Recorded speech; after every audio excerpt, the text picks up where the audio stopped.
Good evening, everybody. You're very welcome to this webinar, our virtual open house here at Verita International School. I'm Damien Ward, I'm the director of the school. And first really is to say thank you so much for taking your time this evening to listen to our presentation. I'm going to just briefly introduce and each person is going to share with you who they are. So first off, Richard, who's one of the founders here at Verita. Richard? So pleased to have you all here. My name is Richard Ioannidis, and I'm the co-founder of Verita School. And I can't wait to share our vision, our mission, and our approach. So, T? Over to Teresa, who is the principal of primary. Okay, Teresa. Hi, everybody. Thanks for joining us tonight. Really happy to have you here. I'm the principal of primary, and I just want to say that I really love working with children, and I love helping them along through their academic and social emotional journey. And I do truly believe in kindness, and I'm really enjoying my time at Verita School. So thank you for joining us tonight. Thanks, T. And finally to Mr. Chow, Rico, who is the principal of secondary. So over to you, Rico. Hi, everyone. Welcome, and thank you for joining us.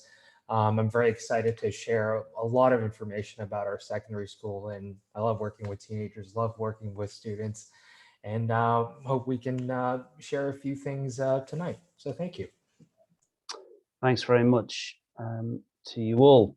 So it's great to be here with you this evening, and it's delightful to see so many of you online as well. I know there were many of you that had registered, and it's great to see so many here with us.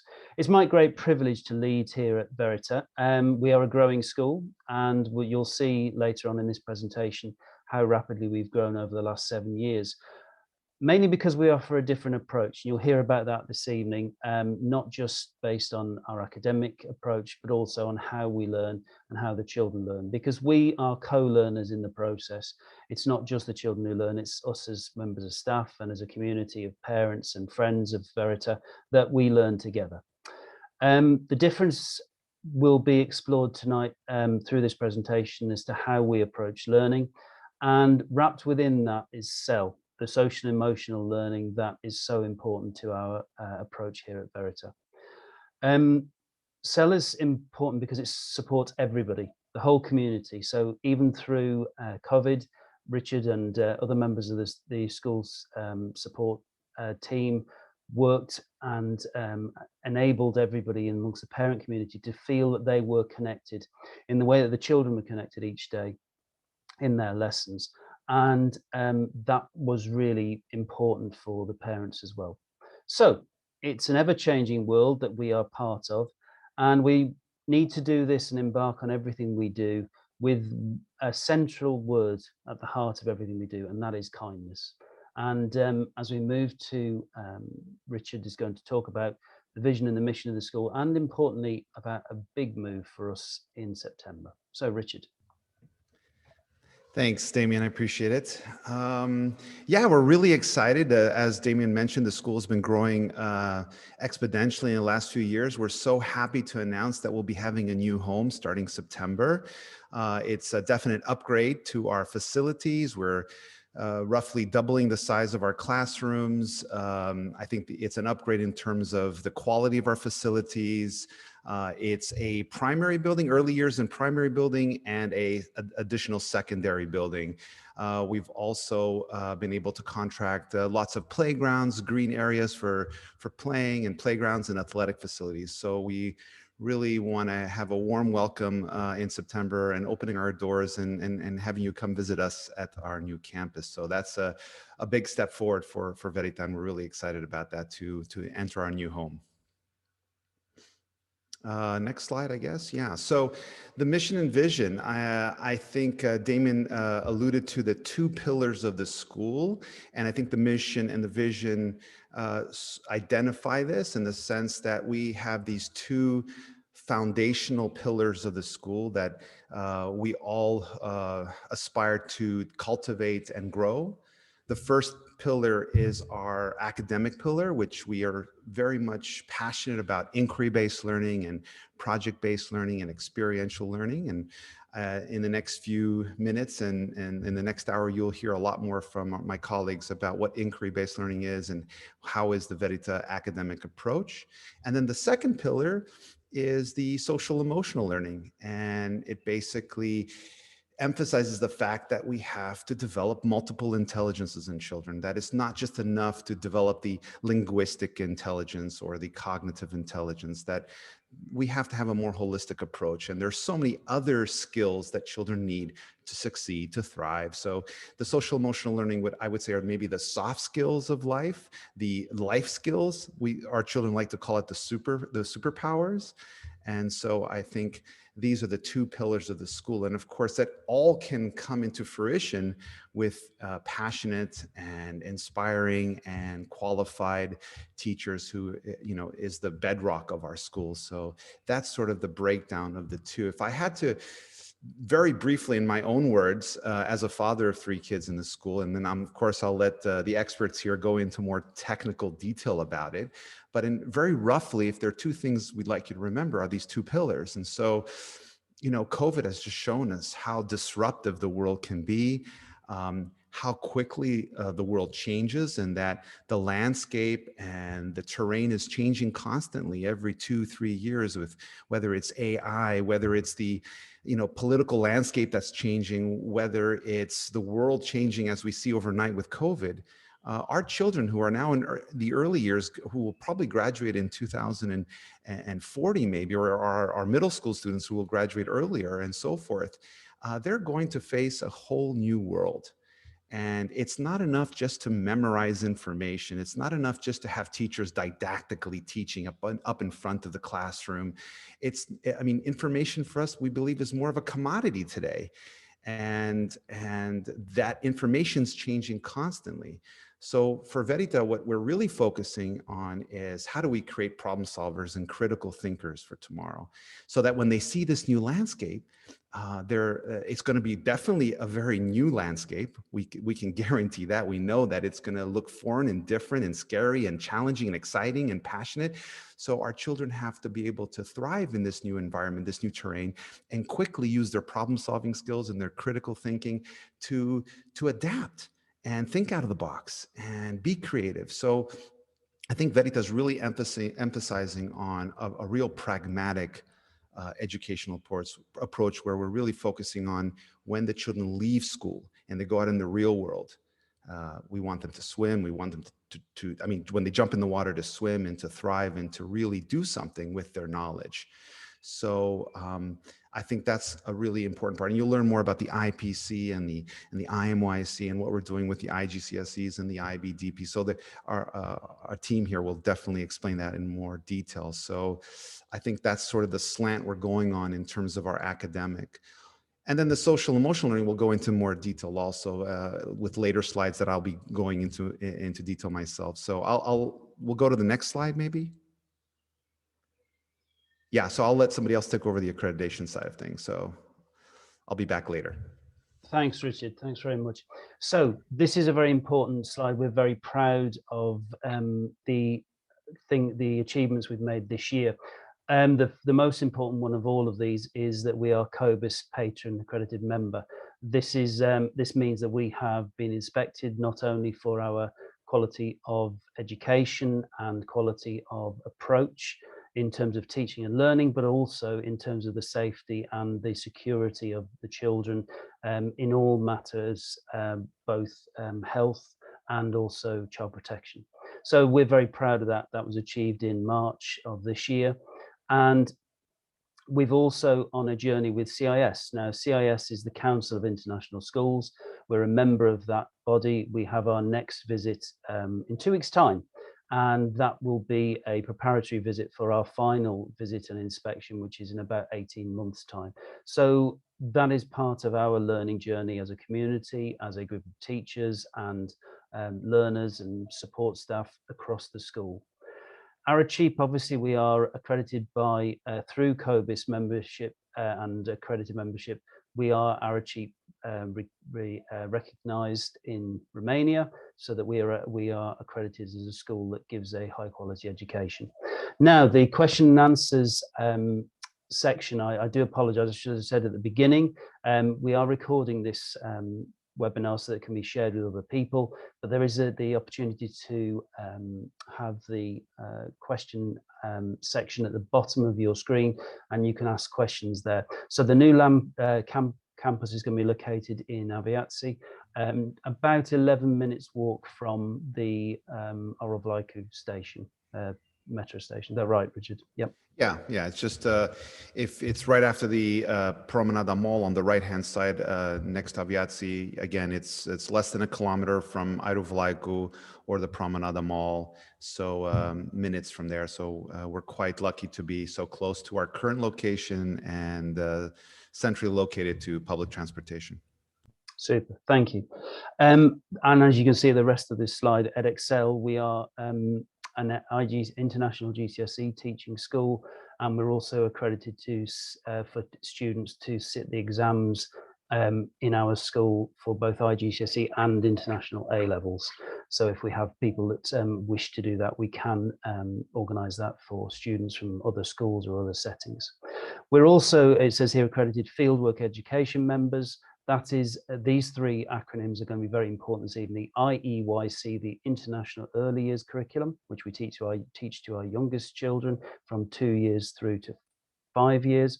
Our International Primary Curriculum, which begins in year 1 with our rising 6 children through to year 6, that's rising 11 years of age. And then the IMYC, which is the International Middle Years Curriculum, which you'll hear lots about from Mr. Chow, which is for those children who are leaving primary school going into secondary school from 11 to 14.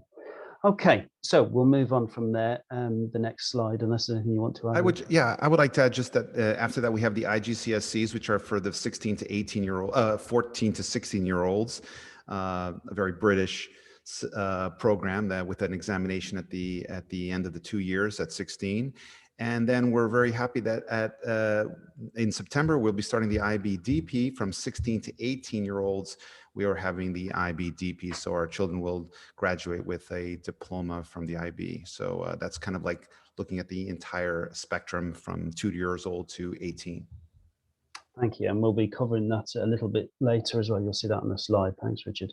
So the next slide takes us, this is just briefly for you, growth in student enrollment. So from the very beginning with 33 students back 7 years ago, this year we have 383 students at the beginning of the year, and we're envisaging somewhere around 430, as you can see on that slide.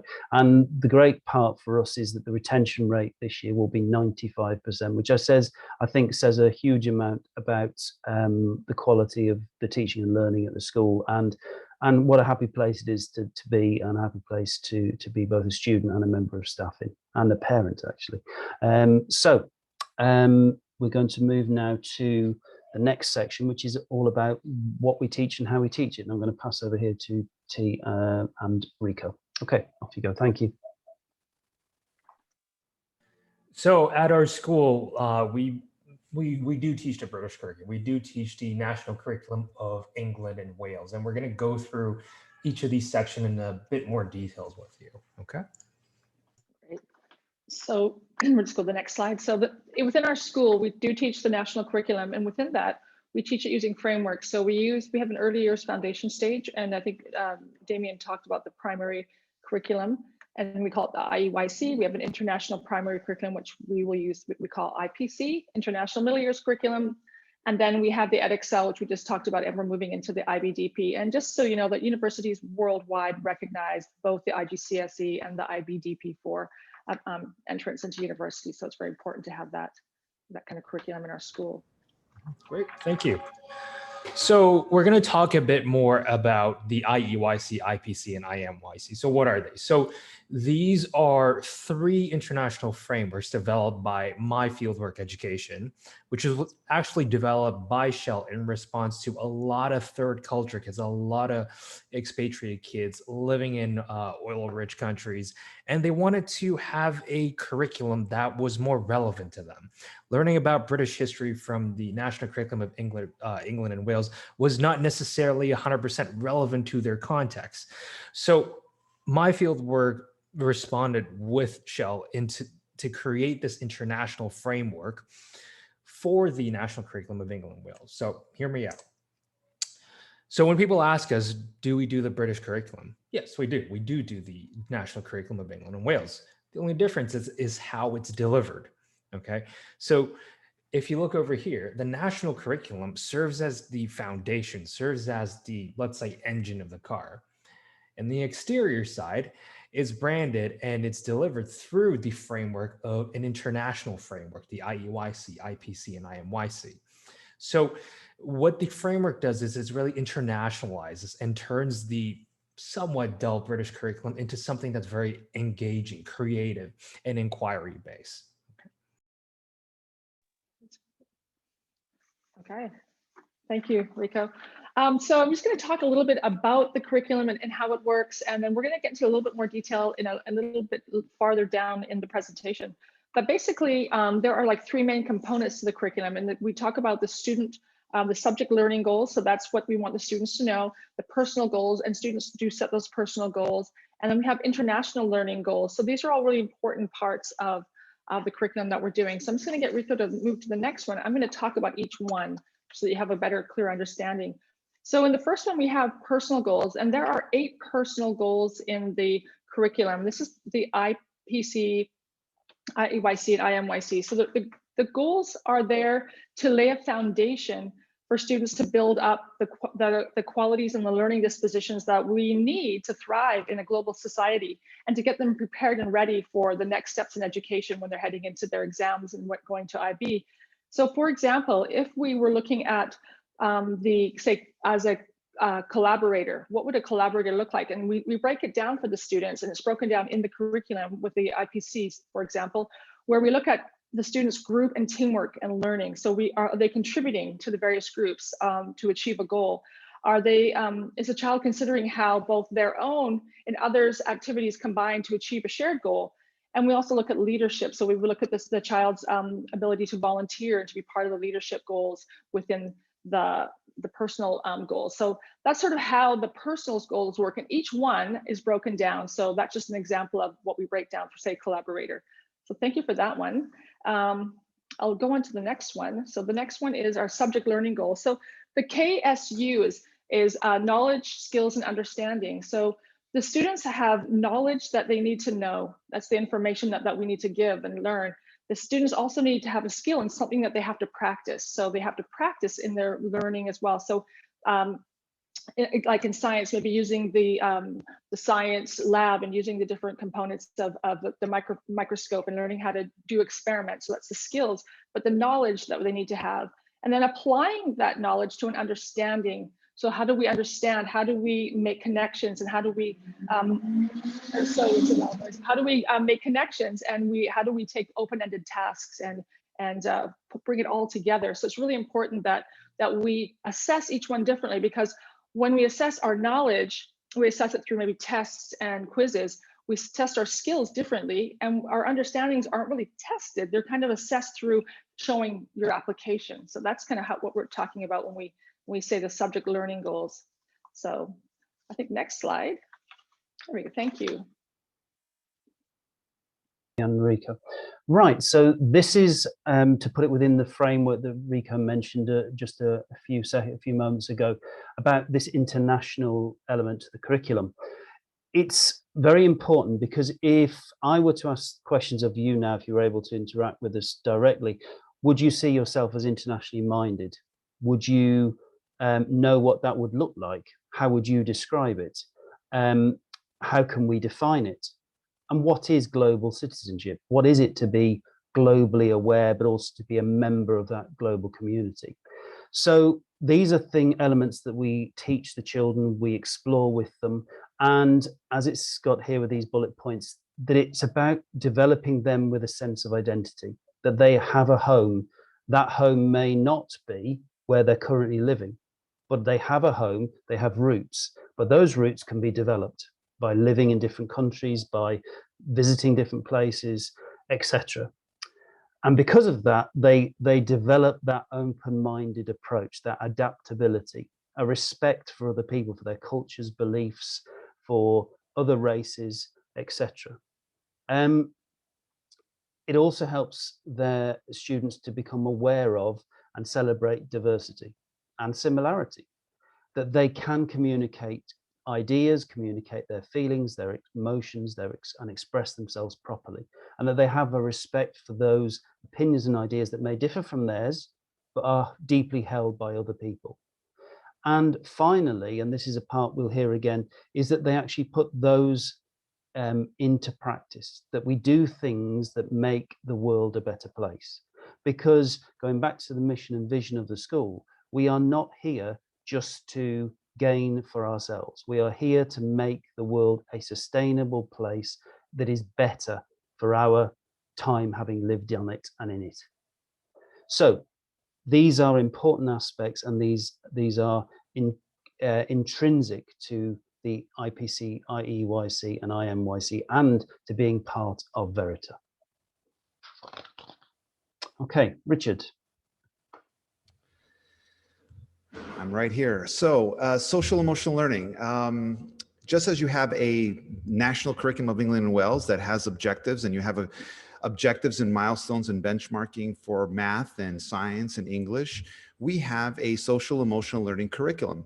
If you could just go to the next slide. Yeah, so we have the SEE curriculum, which is created by Emory University. And we have certain objectives. There are four different, let's say, pillars of the social emotional learning curriculum. And then there are certain skills that we have to teach. So if you could just go to the next slide. Yeah, so you can find somebody who is a math genius or highly cognitively intelligent, but then in life, they somehow struggle. And you can find people and say, wow, that person's so intelligent, but how did they stumble in life in this way or that way? And I think it has to come down to building multiple intelligences, multiple competencies. So these soft skills are extremely important. One of the biggest ones that are really important to everyone, and for me, it's particularly interesting, is resilience. So our children are going to get married, they're going to live beautiful lives, they're going to get great jobs, but inevitably being human is also vulnerable and can be challenging. And so our children will face adversity. And as they're walking through life and their journey of life, adversity or difficulty will confront them, and they will fall down, and they have to learn to get back up. Mommy and daddy won't be there to pick them up, and they have to learn the skill, the resiliency to get back up, because, you know, they have dreams, they have things they want to accomplish, and life is not always going to give it the way they want to, and there's always going to be some barrier or challenge. And our children today, in many cases, give up too easily, or you know, there will be many challenges coming up in the next few years, and our children have to build these skills of resiliency, because it's not only the cognitive intelligences that are important, but we know that building resilience is extremely important. So this is just a graph, for example, by a neuroscientist, Richard Davidson, who actually can measure, it's called effective chronometry, and they can actually measure how we can improve over certain hundreds of hours of competency skills, that they can actually build more resilience. So just go to the next slide real quick. For our young kids, you know, with our older children, we're talking about the neuroplasticity of the brain and how we have the prefrontal cortex and how we're dealing with our emotions and our mindsets. But for children, it's a little too complicated. And so we just use puppets and songs and dances with colors. It's a really simple way of delivering the social emotional learning content. We can even use the zones with older children. So consider the zones as an operating system. We were never taught by our parents or by society or by school, for that matter, how to work with our emotions, our anxieties, our fears, our limitations. And so as we grow older, we begin to confront them. And as you can see, probably as a parent, you can suppress these anxieties or worries or fears or difficulties in whatever these internal mechanisms that hold us back. But once we have children, we sort of no longer can hide behind whatever development or internal work we need to do. So it would be wonderful if we could work with children at a very young age to create a new operating system where they can better manage with their emotions. We call it the self-reg tools. And it's just this, how do we create self-regulation strategies for children to be able to regulate or control their emotions. And so the zones is just a simple way of doing it. So if we sit around with a group of 2-year-olds, there's a certain type of language you're using with them. Or if you're sitting with 15-year-olds, there's maybe a little bit of an older, mature language. But basically it kind of goes down the line of, what do you feel when you're scared? Or what do you feel when you're stressed or angry? And they'll say, well, Mr. Richard, when I see a snake, oh, my heart starts to beat really hard, or my hands are sweaty, or my stomach gets like a rock and it feels like a sinking feeling. And I say, okay, great. Let's call that the red zone. So when you're feeling those kinds of emotions that are rising up in your body, let's call it the red zone. And then the blue zone is where you're sad, or where your energy is kind of low and you're sleepy, maybe right before you go to bed. The blue zone is a perfect place to be. But what we're trying kids to get to is to get to the green zone. And the green zone is their home. It's where we would like them to build the skills to the green zone to be the strongest zone for them. None of the zones are bad. Being human, we go into the red zone, we go into the blue zone. There's nothing wrong with it.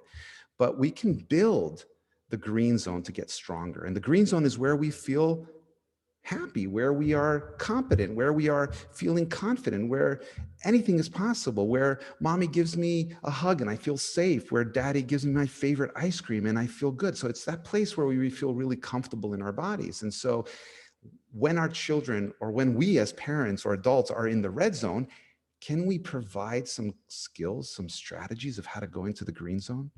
And I think if you turn on the TV, or lately with COVID and everything that's been going on in the world, I think we need some skills and strategies of how to come into the green zone. As a father, it's particularly interesting for me because at the end of the day, I think we all want our children to be happy. We want them to suffer less. And we know that obviously part of the journey is becoming a problem solver and successful in life and being able to manifest what you want in your life, whether it's your career and so forth. But we know that there are these other soft skills that are extremely important. And so schools have to pay a particular attention to that. And what the good news and what neurosciences have been telling us is that actually the green zone is something you can develop. It's a skill, it's a muscle. And with work, you can strengthen it, just like learning the foreign language, just like learning the piano. It's a skill. And I think it's extremely important for schools to spend more and more time on this, because we know that these are essential skills for being happy, for having less suffering.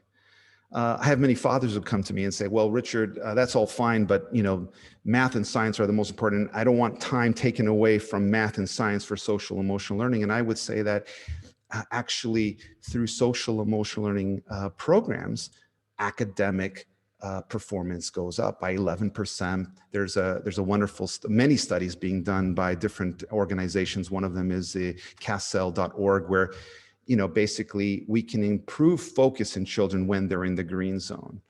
And I also tell fathers or mothers that actually it's a performance system, that many of us are in the red zone and we can't reach optimal performance until we learn how to self-regulate for ourselves to be in the green zone, whether we're parents, whether we're managers, whatever, whether we're professional athletes. Professional athletes use the zones in the sense that if Roger Federer is playing in Wimbledon tennis, if he's in the red zone and he's constantly stressed, he will not win Wimbledon. But if he can learn somehow to understand his physiology and get himself into the green zone where he'll be more relaxed, then he will be able to perform at his optimal level. So I think we all can do a bit of learning how to get into the green zone and reach our full potential. So there's so much to say about that, but I don't want the talk to go too long. So that's sort of a quick description of the social emotional learning skills that we're trying to develop. The last part is that, okay, fine. So we've built resilience. We've built how to regulate our emotions. Well, as we become older and we become teenagers, well, actually, we also know that our mindsets are really important. So as the kids begin to develop cognitively, we can start to not only do it through songs and dance and build their self-regulation of emotions, but then we can start to talk to them about, healthy habits of mind. because our mind is a powerful tool and it can do amazing things like send people to the moon or build the Eiffel Tower. But sometimes our minds can become very compulsive and anxious and stressed. So we have to provide kids, especially during their teenage years, different skills and strategies of how to work with their mind and create positive mindsets. So it's basically working the emotional side of things and also the mind part, and how do we work with our limiting beliefs. Because at the end of the day, even with COVID and all the challenges going out there, 99% of our struggles and our limitations are from within. So if we can somehow optimize that, I think there's great potential for our children. Yep, that's it from my side. Thank you. Right, so early years at Verita. For those of you listening in this evening to this webinar, you may have children who will be, you might be thinking about enrolling in our early years program. Our early years starts from about 2.5 years of age, and goes up to the end of their reception class, which is when the children leave as 5-year-olds. The International Early Years curriculum supports our early years foundation stage, and it is when children have the greatest opportunity to play and to learn through play. So can I have the next slide, please, Mr. Chair?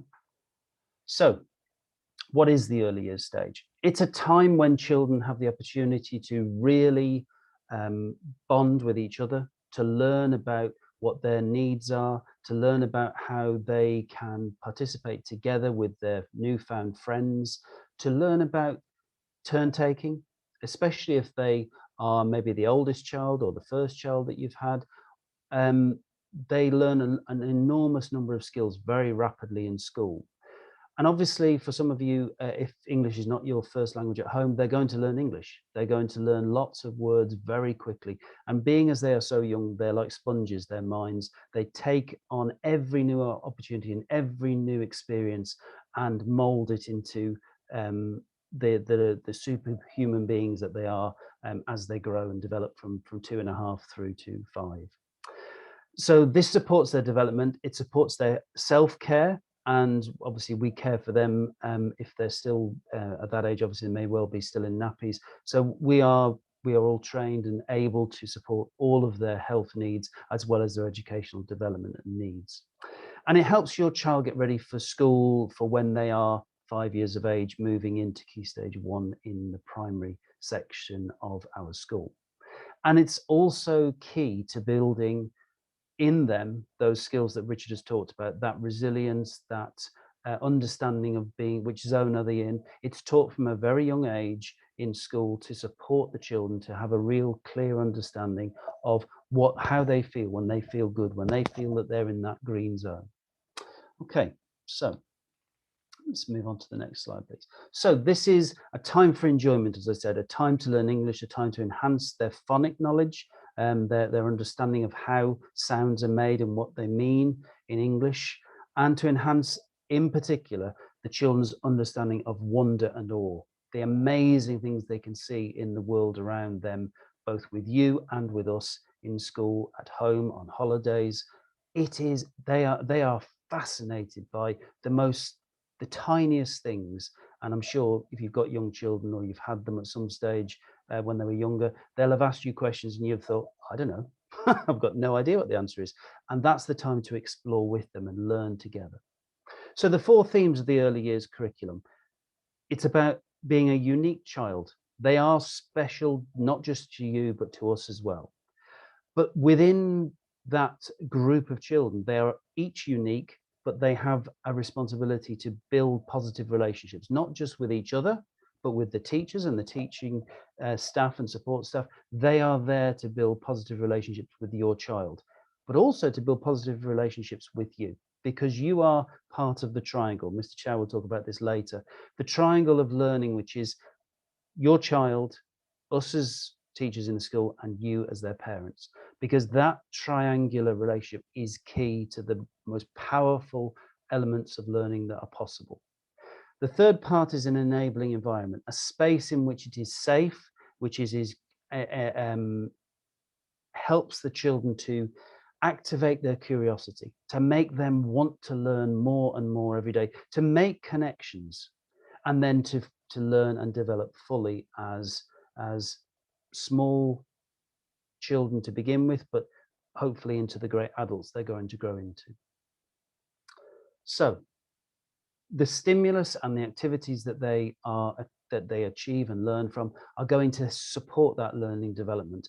They're going to learn in different ways at different rates, but all of the areas, the 7 areas of learning, are activated through the curriculum that we teach, and those new skills, that new knowledge, and that how they demonstrate their understanding is followed through their profile, through their development, and sees them go from 0 on the development bands, which they're marked from 0 as a band, as a way of understanding how children should be, what skills they should be able to do, right through to 60 months, which is the same as 5 years. So it's a continuum of learning, a continuum of development, and a continuum of fascination and fun, we hope, in school. So how do we learn? Well, we all learn through play. If you think about, even as an adult now, what's the quickest way that you've learned how to become better at using a computer or your phone or whatever piece of computer technology? Or if you're a cook, how do you become a better cook? You do things by actively trying out, playing. We just don't call it play as adults. We call it, oh, I'm practicing. We call it other things. But actually what you're doing is you are playing. You are enjoying trying new things, trying and activating your neural pathways to explore new activities. So as children, they're going to learn by playing with them, by themselves, with others, exploring vocabulary, activating their imaginations, enjoying what they're doing, enjoying being at school, having fun, laughing, sometimes crying, but laughing together when they feel better, and supporting each other when people are upset, learning how we are there to support each other to make us feel better. And learning how to share, as I said earlier, and take turns, developing our fine and gross motor skills. So those tiny threading of beads onto a piece of string or a piece of thread, that's a massive achievement for children when they're quite used to just big, chunky materials. How can we help them to be able to use tiny pieces of material and tie their own shoelaces? All those kind of skills that are life skills, but they're life enhancing. Helping them to make choices and make connections between their learning and the world around them and real life. Okay, and finally, in this section, the role of the teacher. What are they there to do? They're not just there to teach. As Richard said, we're not here to didactically just transfer information.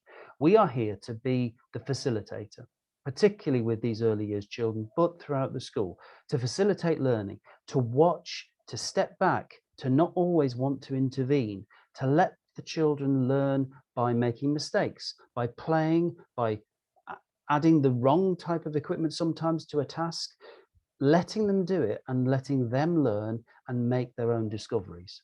Because self-discovery is so much more powerful as a learning and teaching tool.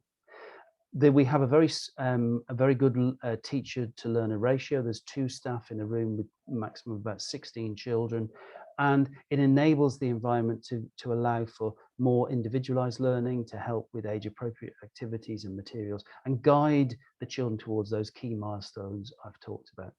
So it's a fantastic place to be and a fantastic learning opportunity for the children in our early years department.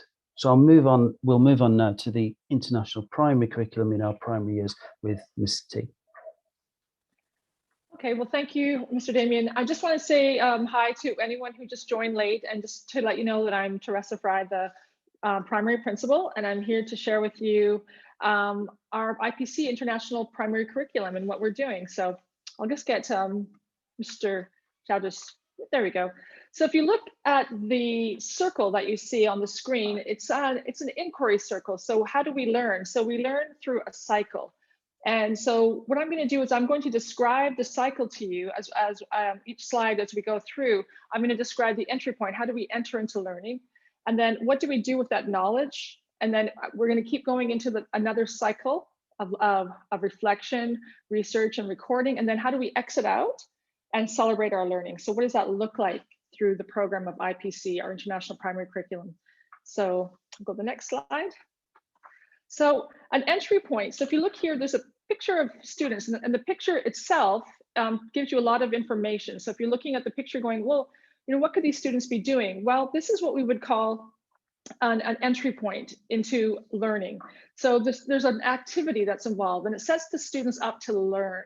So they would go, say in this one, this might be a land, sea, and sky unit, because all units in IPC are theme-based. So this would be a theme of land, sea, and sky. We might be looking at the habitats. So the activity would be that the students would go to a pond, and we would take the students there, and they'd observe plants and animals. They would look at the habitat. They would record maybe through photos or they might be taking notes or drawing pictures or writing down the evidence that they see in what is the habitat around them. And this is how we sort of set the students up to enter into learning. And so we take those observations, and then we make a connection to the habitat. So we're trying to make connections through the learning, and it's ongoing. So I'll go to the next slide. So from the entry point, if you look on the circle again, we go to what's called knowledge harvest. And in the knowledge harvest, we bring back what we discovered in the entry point at the pond, for example, during that entry point. And we come back and we talk about what we already knew and what we might have learned, what we might have saw that we didn't know before. And the teacher, it also helps the teacher to understand where the students are in their learning. So when students come back with questions or already having prior knowledge, the teacher can easily differentiate learning based on what the students already know or didn't know. And so in this one, the children share what they studied, what they saw, and then they're together, they're entering into the learning. And at this point, the teacher would start providing questions for the student. They might ask something like, where does all the water in the seas, lakes, and rivers come from? And they might just pose that question and then have the students work together on thinking that answer through. And then the children can answer or ask questions from there. And then we might have a day of when we talk about questions. So the learning is a cycle. So when we go to the next one, we're going to go explaining the theme is the next one. So this is where the teacher makes the learning visible for students. They share the learning outcomes. Here's what we're going to do in this unit. Here's the skills we're going to be learning. Here's the knowledge. Here's the understanding. And it helps the children to make connections between their knowledge, skills, and understanding so that they can put it all together as part of their learning. And where are we going in this unit so that the children understand where we're going, so it's very clear and obvious for them. So that's kind of explaining the theme. So this one was sea, land, and sky. So they'd be talking about habitats. We're going to discuss habitats. We're going to look at the water habitat around us, and there might be more extensions and connections from there. So thank you for that one, Mr. Rico. I'll go to the next slide. And then this is the research, reflect, and record. And then this part, this is actually a continuous mini cycle. The students will continually research, reflect, and record throughout the unit. So it's not just done one time. We don't just do one research, one reflection, and one recording. We actually look into what we're learning, we reflect on that learning, and then we record it, and we continue the cycle through the unit. So it happens many times, multiple times repeated within a unit of study. Units of studies in IPC last anywhere from 3 to 6 weeks, depending on the length of the unit. So a land, sea, and sky unit would more than likely be around 6 weeks of study. So the students in this, they'll develop research skills.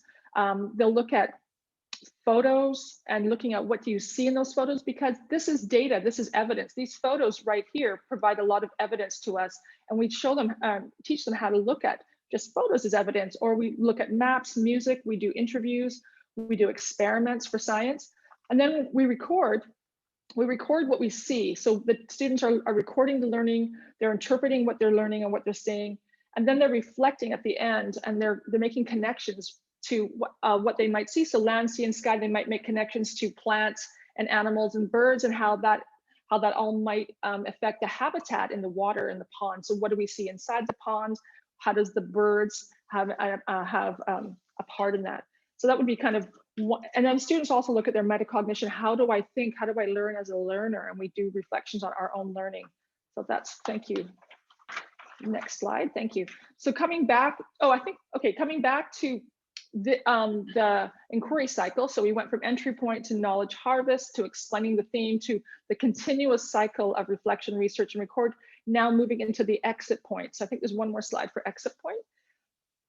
So when we look at the exit point here, this is where we celebrate learning. This is at the end of a unit. So at the end of a 3-week or a 6-week or a 4-week unit, the students synthesize their learning, and it's very personalized to what they learned, and they work together in an actionable way as a group. So sometimes in the exit point, students take action and they do something that they share, or they might be sharing a report that they might have done. But ultimately, it's a celebration of learning, and parents are invited to come. You notice there's parents in the room. Obviously, during a non-COVID time, we didn't have the same opportunities, but the parents come into the room and the students get to share in the learning, and the parents get to participate and really celebrate with their children. So that's a nice part of the learning part. I think there's one last slide, and it is, I think it's taking action. So from the end, the exit point, sometimes students say in a land, sea, and sky, they realize there's an environmental action that they want to work toward. And so it's taking action within the school, within the community, or in a bigger way. And they work together as a team to take action. And maybe the teams, maybe they'll be doing some kind of fundraiser to clean up a pond, or they might decide to go in the community and do some work or within their own school environment. So there's a lot of opportunities for students to make connections through these IPC units. And it's a wonderful way to learn. So thank you I'm sorry for going so fast, but I know we have time. Thanks very much, Tate. I'm going to very briefly talk about White Rose mathematics. We teach mathematics in school in the primary section and early years using White Rose mathematics. This will develop into the international middle years curriculum as well this coming year, September. White Rose Maths is based on Singapore Maths, which you may or may not have heard of. It's a fantastic way of teaching children mathematical concepts, and it's based on a very simple approach: concrete, pictorial, and abstract. So we use real items. We use cubes. We might use marbles. We might use stones. We might use pencils, small compare bears, whatever we have got, real things, egg boxes, to help the children to understand the oneness of a single unit, the tenness of 10. So what does 10 look like? How do we make it? 4 plus 6 is 10, 5 plus 5 is 10, 7 plus 3 is 10. And then for them to be able to understand the inverse, the 10 take away 3 is 7. We don't go to that abstract aspect of numbers quickly. We spend a lot of time in those early years on the concrete. Show me 5, show me 3, show me 7, show me 10, and then move that into them drawing a pictorial or picture representation of the same number before we ever go to, and this is what it looks like as a 7. Because children need, excuse me, they need to understand clearly that what it really means in their head. What does 10 look like? What does 4 look like before they ever go to look at the number 7, 4, or 10?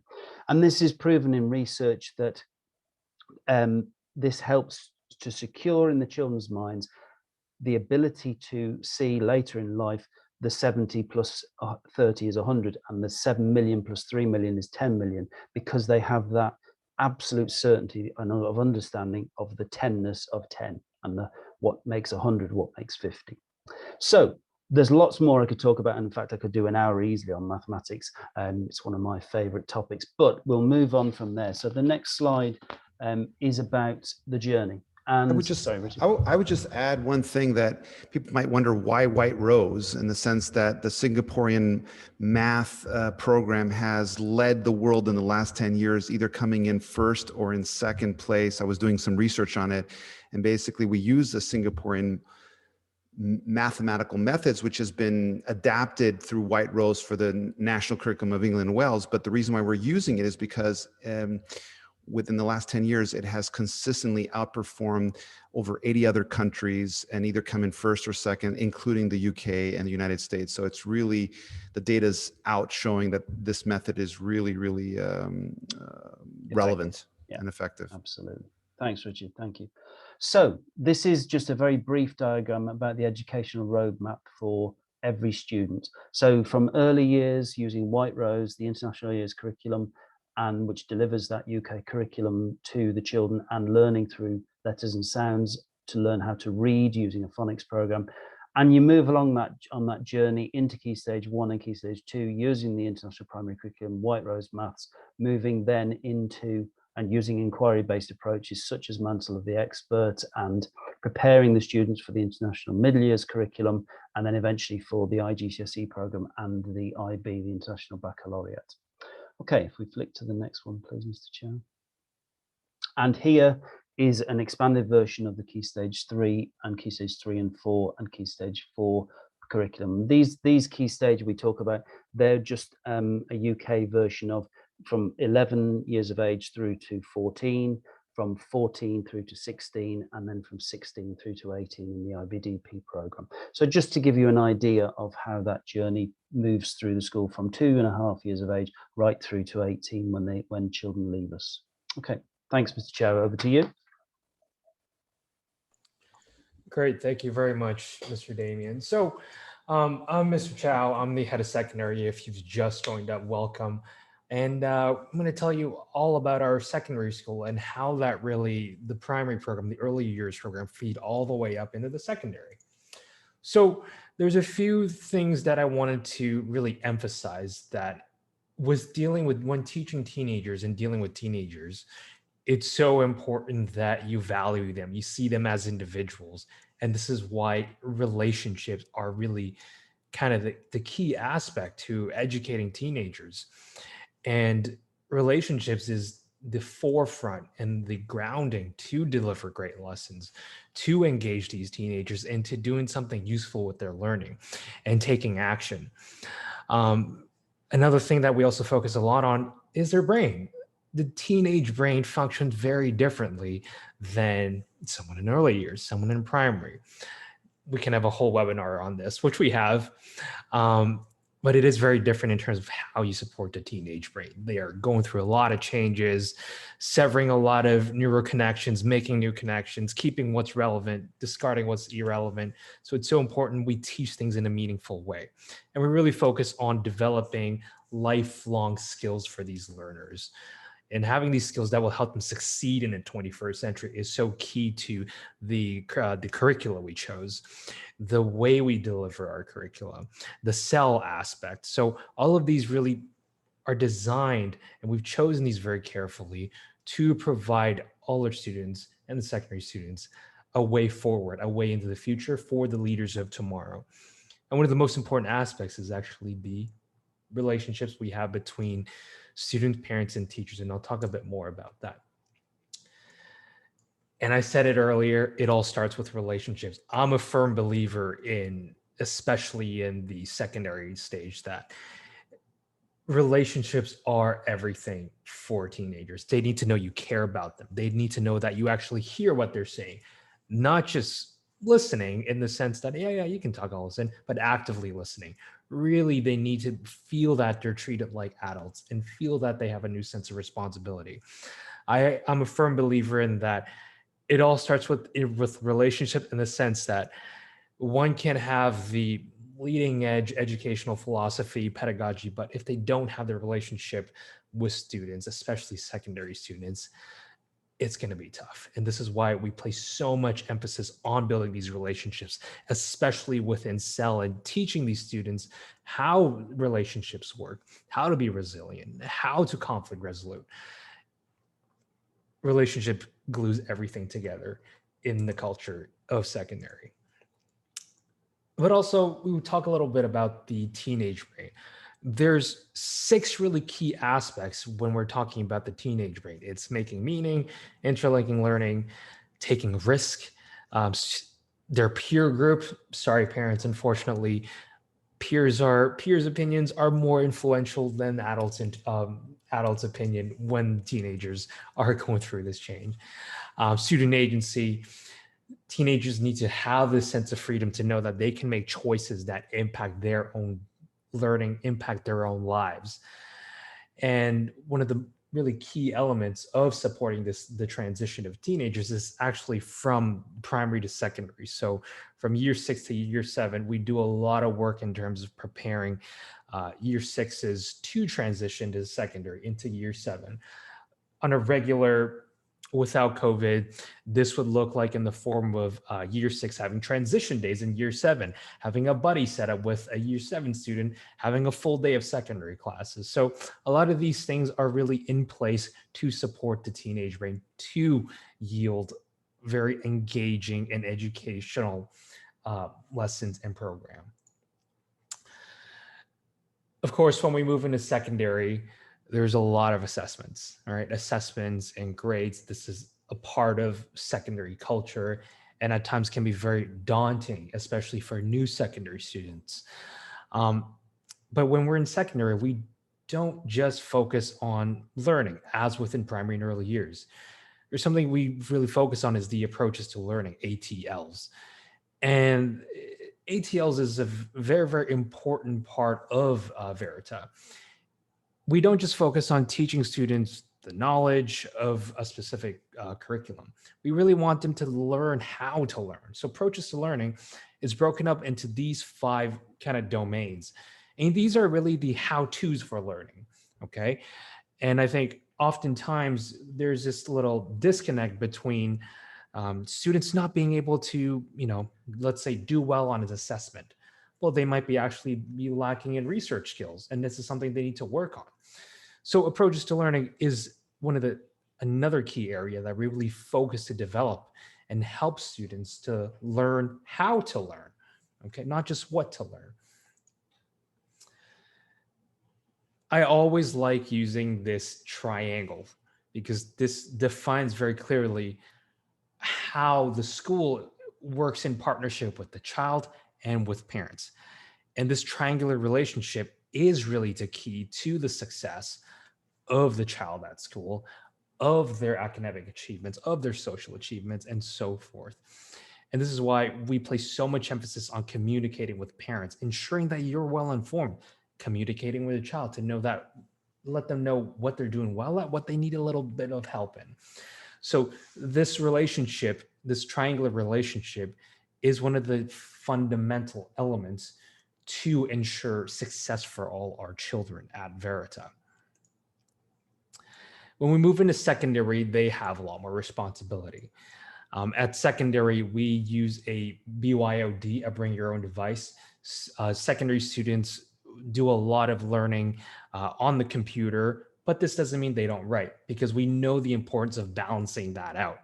So with any kind of big projects, a lot of things, especially with the time of COVID, we knew how important it was for students to be able to transition to in-person and then online, but also developing their 21st century skills, because ultimately the students of today, they will be working in an even far more technologically advanced world than we are working in today.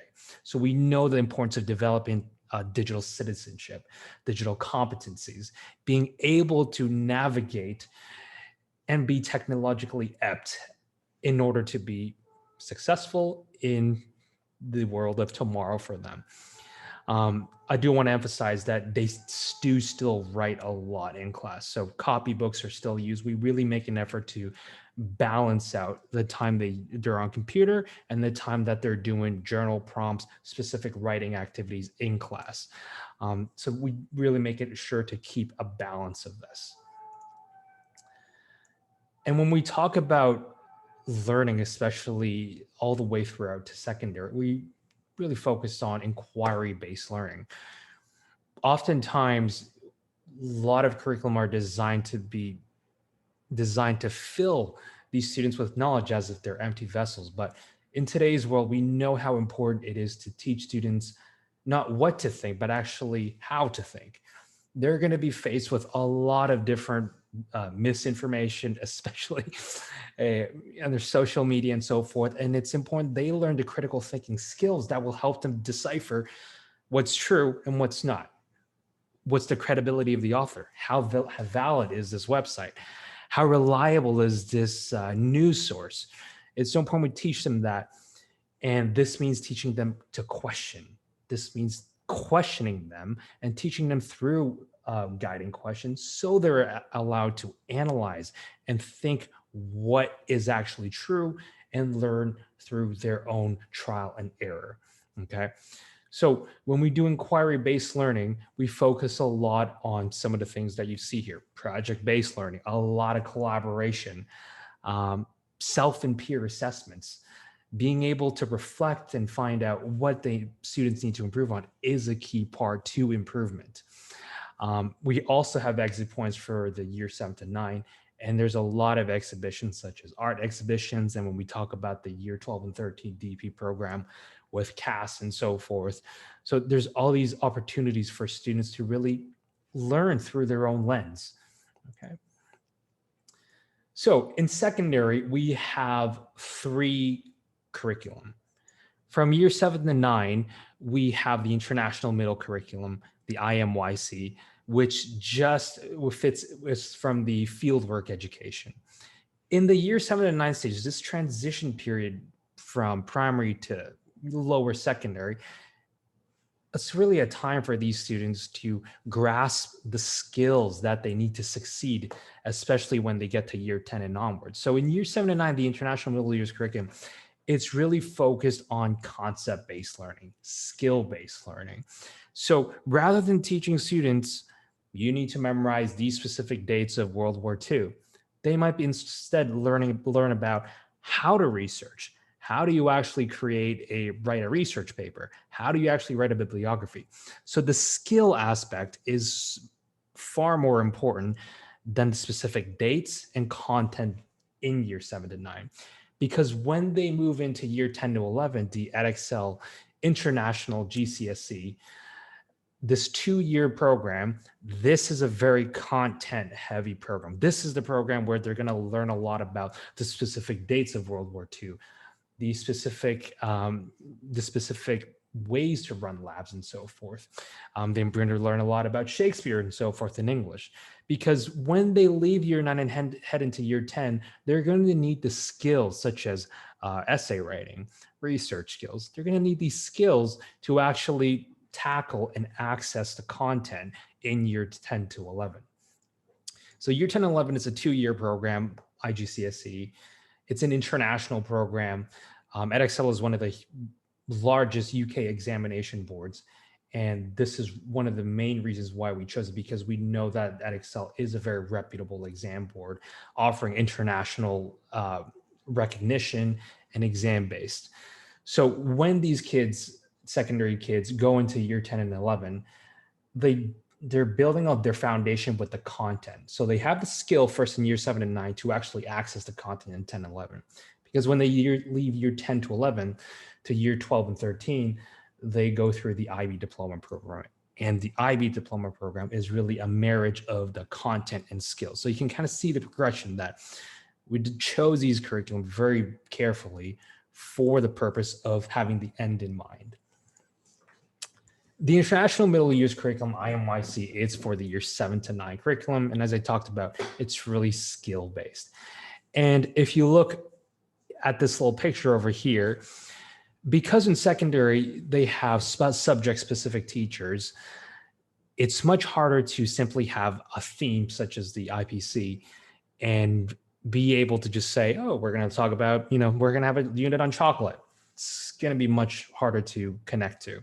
So in the IMYC, when these year 7 to 9 students have individual subject teachers, they learn through something called the big idea.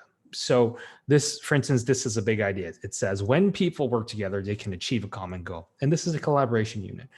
And all of these subject teachers will teach their lessons and unit through the theme of collaboration. So in English, they might be reading about a specific novel where the protagonist collaborates and use teamwork to overcome a specific difficulty. In history, they might be learning about how collaboration during the French Revolution, made a tremendous impact on the outcome of it. So all of these are taught through a specific theme, okay? So this is the very short version of what the IMYC entails. In the Edexcel IGCSE, International General Certificate of Secondary Education, it's a 2-year program. It's very content heavy. It's basically designed to, as I said, to prepare students for the year 12 and 13, the senior years, because they need the content necessary, and especially the skills that they've received from IMYC. All of these are built so that they have a very solid foundation. So for instance, they'll be learning physics, chemistry, biology, mathematics, all of these on a very much more rigorous level than they have been used to in the 7 to 9 level. This is an exam-based curriculum. It is very important for secondary students to have exam experience. It is part of their educational journey, especially when they get into year 13 and also when they get into university. So it's really an important part of exposing them, having them have the opportunity to take these exams. And when we move on to year 12 and 13, we have the IB Diploma program. This is what I would call the gold standard of year 12 and 13 of any kind of year 12 and 13 program. The International Baccalaureate is really your universal and global university license and global passport to apply to any universities in the world. Universities globally recognize the IB Diploma program of its rigor, of its ability to develop international mindedness, and of its ability to develop critical thinkers. This is a huge part of the IB Diploma. The IB Diploma, one of the reasons why it's so well recognized globally, and I would say it's probably one of the more difficult, if not one of the most difficult programs, because it really, the IB's philosophy really seeks to develop the whole student. So in, let's say, international A level, students may just be able to choose, hey, I'm going to go to business and I'm going to only take courses in business.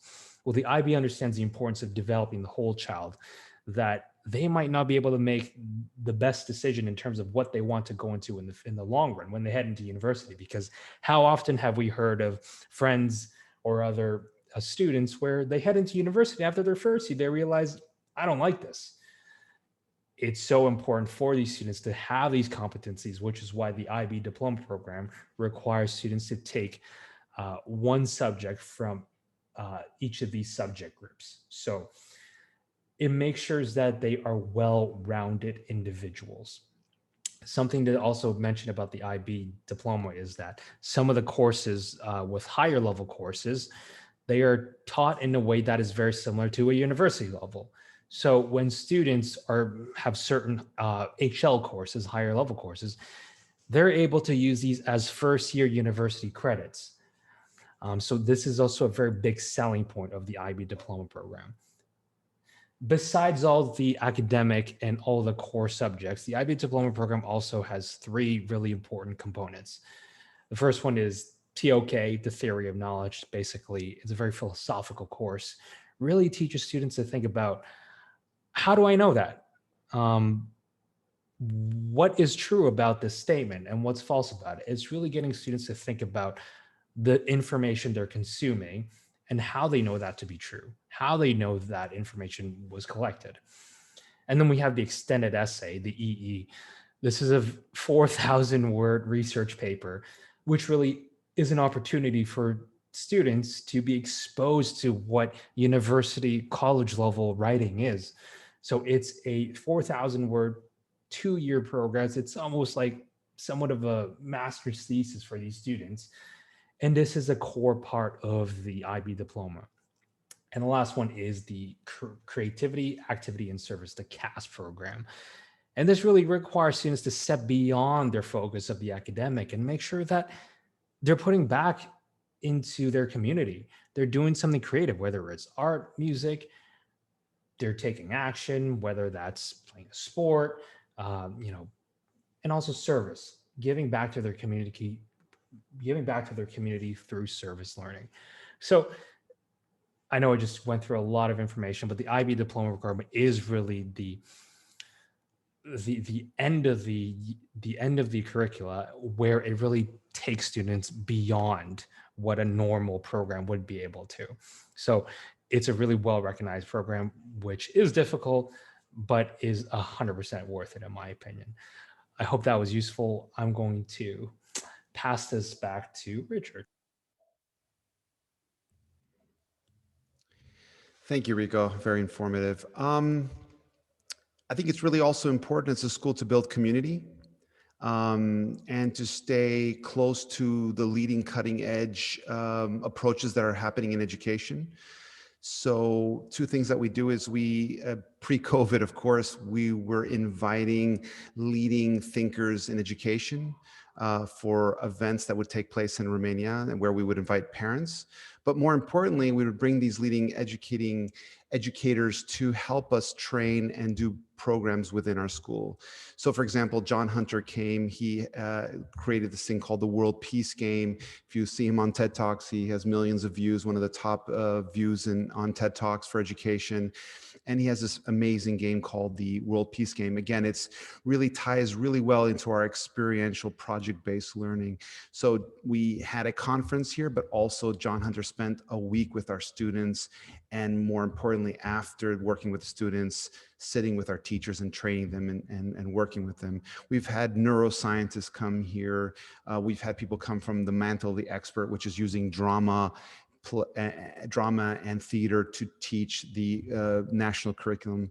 And then community is really important. So we have something called Karma Kitchen, as you can see here on the bottom right. So we want to get our kids out of this balloon of entitlements. So kids are working and chopping carrots with their parents, preparing food in the morning at 6 a.m. And then we have another group of students who are serving food. We have another group of students who are washing the plates. And basically we're serving the community free food. That could be parents within the school community. It could be orphans. It could be elderly people. So basically put in action service learning through getting our hands dirty, planting trees, going out and helping the community.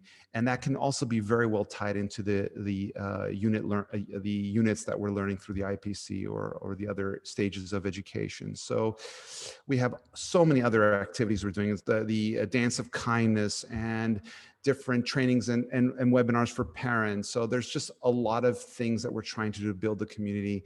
I think especially with COVID right now and the disruption it's created socially, we're so looking forward to once things ease up in the quarantine measures, that we rebuild those bridges and we build that community and be able to be in person again. And I think that's extremely, extremely important. So that just kind of briefly covers our community and the type of events and trainers we're trying to bring in. I think it ties really well with the training side of things. We had a question from one of the parents, and I think it kind of is a great bridge to that. And I think that one of the questions was, how do you train your teachers? And so basically the answer to that, one of the answers is we bring in external trainers to come in. That could be in the summertime. We have a 2-week training program where we have all our teachers sort of get this orientation into what we are, our mission, our vision, doing trainings and workshops on social emotional learning or inquiry-based learning or, all kinds of methodologies. And then we try through the year, pre-COVID, of course, and now hopefully post-COVID, to bring in trainers like the Mantle of the Expert or John Hunter to come in and do training. The other wonderful thing is that we have people within the organization. I think the biggest change is when we had people like Annie, who is a coach and trainer and director of the curriculum. So, and others like her, whether it's the literacy coordinator or the IPC coordinator, and basically there are trainings going on every week, getting groups of teachers together to train, to talk about different things that are going on in the class, do exchange between classrooms. Guys, feel free to add and join in on this conversation if you have anything else to add. Well, I can add in. Yeah, I'll add in a little bit that we've offered 6-week workshops for teachers in school, so they'll come on their own time in the morning or stay after school. And I know the last one we did was a differentiation workshop where they learned about how to extend differentiation in the classroom. We did a mindfulness workshop for 4 weeks, really talking about how do we bring mindfulness and self-regulation into the classroom. So there's a lot of different experts within the school itself, and we were able to share that learning and really formalize it. So there's a lot of opportunities for that. The additional question was curious to know in terms of teacher turnovers. So, Richard, do you want me to answer that one? I've just feel free. An answer to the question. The turnover is about 3 to 5% normally per year. It's very low compared to many international schools. We aim to keep not only the children happy, but staff happy as well. And the best way I can see that as the director of the school is if staff actually actively want to stay for longer than the usual 2, maybe 3-year period. Most international schools, staff often will leave after 2 years because they are teaching tourists, I suppose is one way of putting it, that they actively want to move on to another country to experience new experiences across the world. We generally have very low turnover rate. This year is a bit higher, but I think more than anything that's been to do with COVID, and we lost some staff during the year who returned to their homeland. But yeah, generally 3 to 5%, 1 maybe 2 teachers maximum per year. We have another question related to the ratio of expat student or multinational students compared to local put that in. secondary. It's about a third of each class is from an international background. So we would be saying in a class of 16, around 5, 6, maybe 7 students. In another year group, it could be as high as 9 or 10, and sometimes it might only be 3 or 4. We try to keep a balance so that students have a mix of backgrounds with them in the classroom. Right, somebody's asked here about the collaboration with Shell. How did it develop? Okay, so it wasn't us that worked with Shell, it's the actual Fieldwork program itself was created by money that Shell provided. Basically, their workers and the workers' children traveled around the world to different parts, obviously, of where there was oil. And so in order to make sure that the children could adapt and return to their home countries, or if they wanted to return to a country say a European country, that their quality of their education will be equal to that if they had stayed in their home country from the very beginning. So that's why Shell was interested and they provided the money to create what now is Fieldwork. Yeah, and Fieldwork now is an international organization, has grown exponentially. Massively. And is not related with Shell anymore, but that was where the beginning came from 50, 60, whatever years ago. So now it's an entity in its own. So it's been wonderful working with them. So we have another question. It says, if you see a child passionate about a specific subject, for example, maths, how do you encourage/support his interest? I'm talking about secondary students. So yeah, math is actually a huge area. I mean, a great example I can give you is that we've had several students who were very, very interested and excelled in math. So our high school math teacher, she actually started to deliver so when we talk about high school curriculums in terms of IGCSE, there is mathematics A and further maths and pure mathematics. So at the school, we offer the standard foundation and higher tier of mathematics A. But because the teacher saw that these 3 students really, really excelled in maths, she decided to deliver the second qualification, the second specification, which is further mathematics for these students because they were very interested in math. So we do really make an effort to tailor our learning, give opportunities for students to showcase and really tap into their potential and what they're able to do. And T, I don't know if you also want to talk a bit about the Gifted and Talented program that's in the works. Yeah, I mean, as part of education, we like to support students and differentiate for their needs. So one of the ways that international schools and schools around the world do that is through a Gifted and Talented program, which is something that we're working to implement in our school for the next school year in 21-22. And that'll be ongoing. And there's a lot of interesting programs out there. And it's an extension for students who need those kind of challenges, because to learn, you always have to have you have to be slightly challenged. If something's too easy, you won't learn. So we want to give students opportunity, and there's a lot of different models. So we'll be looking into those models right now. We're in the middle of actually putting our committees are together. We have a parent committee, we have a teacher committee, and we are putting our ideas together, and we'll come forward with something that'll be very enriching for all students across the whole school. So thanks. And I think there's another question. There was another question, but there's one other thing I want to mention just with the keeping teachers supported. Jimena, one of our parents who's on the advisory board, she actually runs an intercultural course to help new teachers to acclimatise to living in Romania. And it's been very highly commended because a lot of the staff that have had these kind of intercultural experiences in other countries have said how good the courses that she delivers, and it helps to help the new teachers to feel settled, to feel they receive a buddy, that kind of thing, to help them to know where to go, to shop, to eat, to socialize, etc., so that they feel that they're not alone in the country in a completely new environment. Now, going on to the next question, it talks about the process and deadlines for, in this case, a 5-year-old.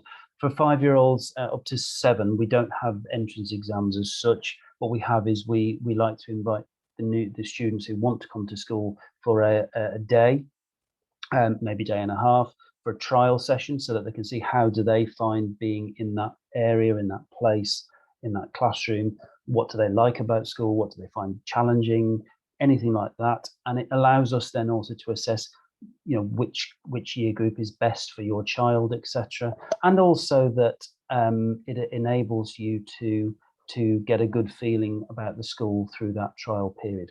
You do have to put in some information to us in advance of that as part of that process, and that's worked through our admissions officer, who is Olivia, that can be contacted through the school. I think another question's come up. Sorry about that. I didn't realize my camera was off. I do apologize. It's okay. I think another question came up, but maybe not. All right. Let's have a look. Yeah, orientation, induction progress for the process for newcomers.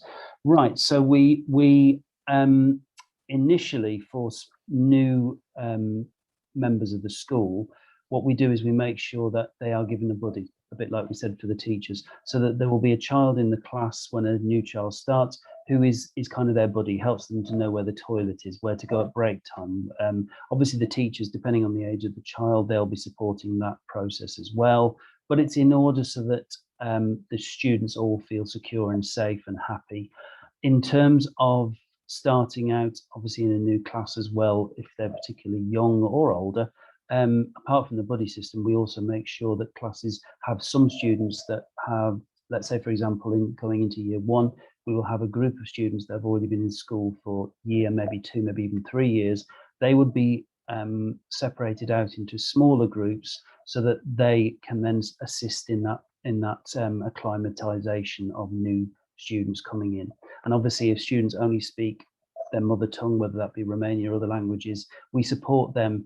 We do have a policy of it to everything that's said in English is then, if we can, we translate it for children that can't understand, and then it's repeated again in English, so that children get a 2-to-1 ratio of English to their home language, so that it is that boost, that support to help the children to learn English as soon as possible.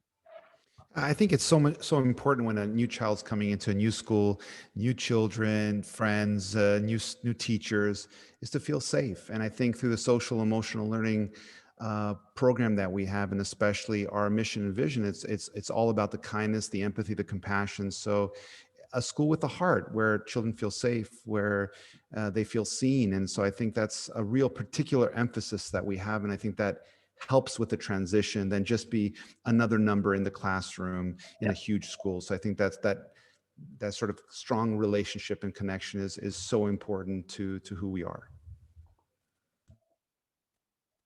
Okay.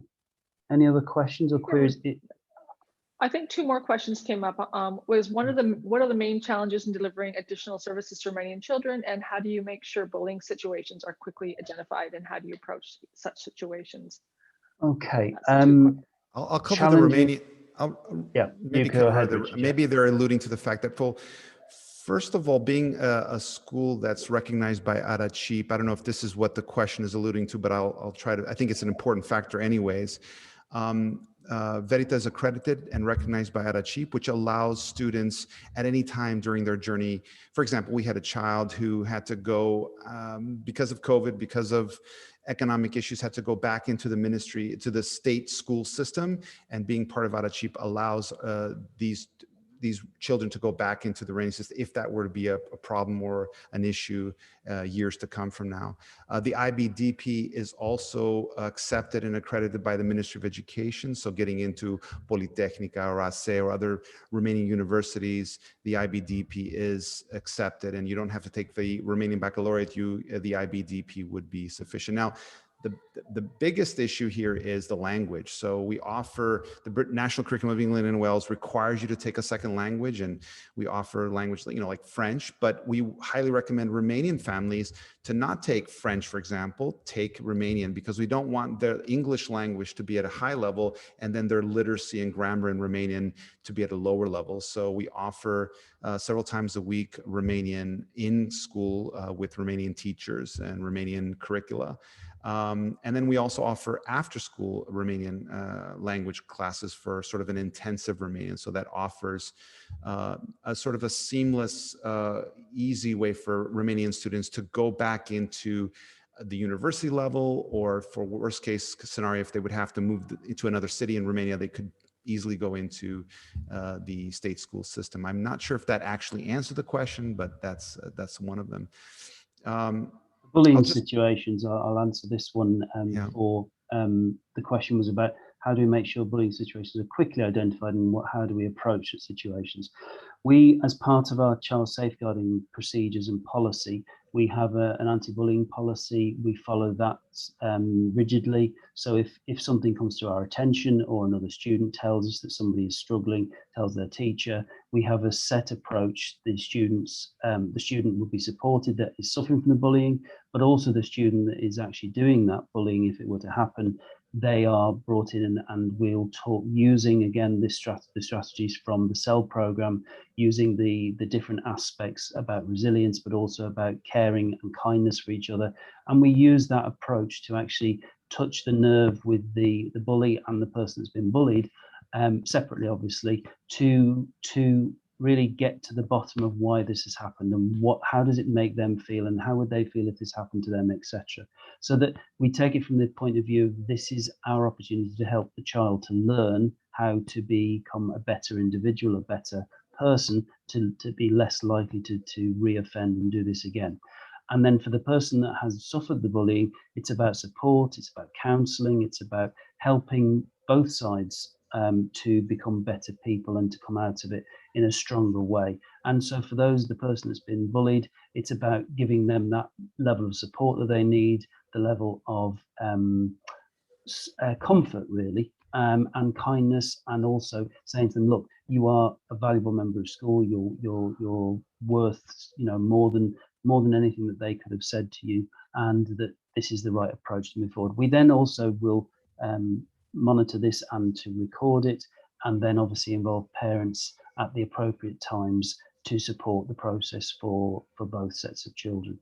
And I think also, sorry, Damien, if I might just jump in here, I think the social emotional learning program is a preventive measure in the sense that when children learn the language and the skills of going from the red zone to the green zone, you're less likely to have bullying when kids can self-regulate. If we have a lot of students in the red zone, you're more likely to have bullying. So giving them the language and the skills to allow them to find a way to get back into the green zone is giving them those tools so that there's fewer cases of that. And then again, it's not only about lecturing about empathy and compassion, but actually really going out there and making it a living, breathing embodiment of who we are as a community, and doing acts of empathy and compassion and really making it alive. So there's no one answer to it, but that's kind of like an overview.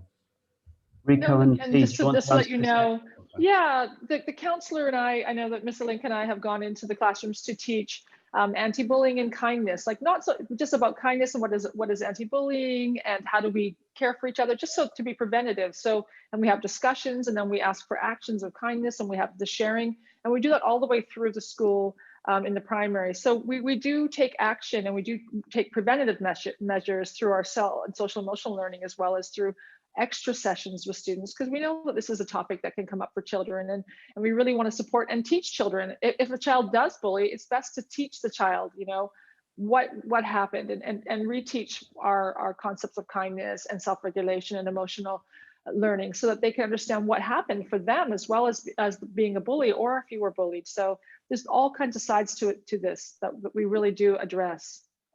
And then the next question. One more thing I wanted to add with that, in terms of the quickly identifying it quickly. We also have a SST, the student support team, which we meet every single week with these school counselor, T and myself, and Damien joins when it's more of a serious issue, along with the Senko, where we talk about and get staff referral when they see an issue with bullying, when they see an issue with behavior. So these are very quickly identified and have actions in place to make sure that we're able to resolve and address the issue. Super, thanks, Rika. The next question is about what type of support is offered for students opting for universities abroad. Do you want me? I can answer this one, T? Yeah. Yeah, so I have another part in the school. For a good 10 years in Canada, I was the university career counselor in my high school, and I also have that role at the school as well. We're not a big school, and so I will be working with students as of this year, at the end of this year, and through to graduation, on guiding them in that university career way. But we use a platform called Unifrog. And so Mr. Rico and I both have kind of taken a workshop on that. It's something I'm very familiar with. We are going to be working with students all the way down through middle school to year 7 on doing some career explorations, talking about what they might want to be taking through school, where their interests lie, some personality quizzes. So, and then in the high school students, the years 12, 13, the last 2 years of school, so grades 11, 12 in the Romanian system, they'll be looking at getting online and connecting with universities, going to university fairs, either be virtual right now or in person, because schools will share. They'll be looking at university applications and connecting with advisors from the universities. So, and looking at their courses and seeing that they match up to what they want to be going into and finding out their interests. So that's one of the roles that I'll take in, and I'm very experienced in it, and I really enjoy it, and I'm really looking forward to doing this. And I have 2 sons in university now, and I really I like that kind of that's part of the education program for students. So it'll be a lot of fun. The other thing to note with the, in addition to what T said with the applying abroad, the Unifrog is a great platform because it gives access to, for us in terms of programs, requirements, and so forth, entry requirements on a global scale. So all the information that we really need in terms of applying to different universities abroad is on Unifrog. It's a very streamlined platform, which is going to help Teresa and especially the high school students with this process. Mm-hmm. And it offers scholarship information as well. So it offers a lot of information for students, and what schools, the cost, and where the students could go in Europe. It's low cost or no cost. So it's very well connected, and it's used by, I think, over 6,000 schools, international schools. So it's quite a very good platform to use for students. And all students in the secondary years 7 through 12 will have access. And even beyond high school, they have access. It's never really ends for them. They can still continue to log into Unifrog once they're in the system and use it. Thank you. And then the next question we've had is, if somebody were to bring their child to primary school and all through the kindergarten they've learned English, but as a secondary language, how do we accommodate newcomers that don't speak or understand fluent English?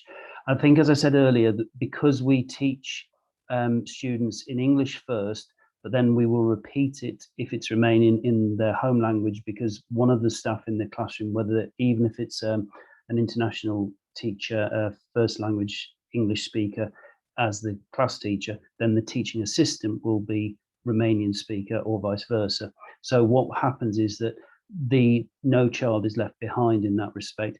Even if the child, in this case now we've got a child who speaks Chinese, one of the staff is able to communicate with him, and also other languages. We have some Spanish children, we have children from other parts of the world, and we make every effort to make sure that we can communicate with them in some shape or form as best we can. And then we also have 2 staff that work to support children with additional language classes, additional English language learners, so that their timetable is predominantly dedicated to that aspect of school life, to helping the children to learn English as well as they possibly can and as quickly as they can. But obviously we make exception. We support those children and we make sure that they feel as comfortable as possible whilst they're learning. Okay. Any more questions? I think that might be it. Otherwise, it's to say a huge thank you to all of you for attending. Thank you for your patience. I know it's been quite a long session, but we're really pleased that you were able to join us this evening, and we wish you a very pleasant evening ahead, and thank you again for all of your support. Good night. Thank you. Bye-bye. Have a good evening. Thank Bye-bye. you. Thank Bye-bye. you. Thank you. Bye. Bye.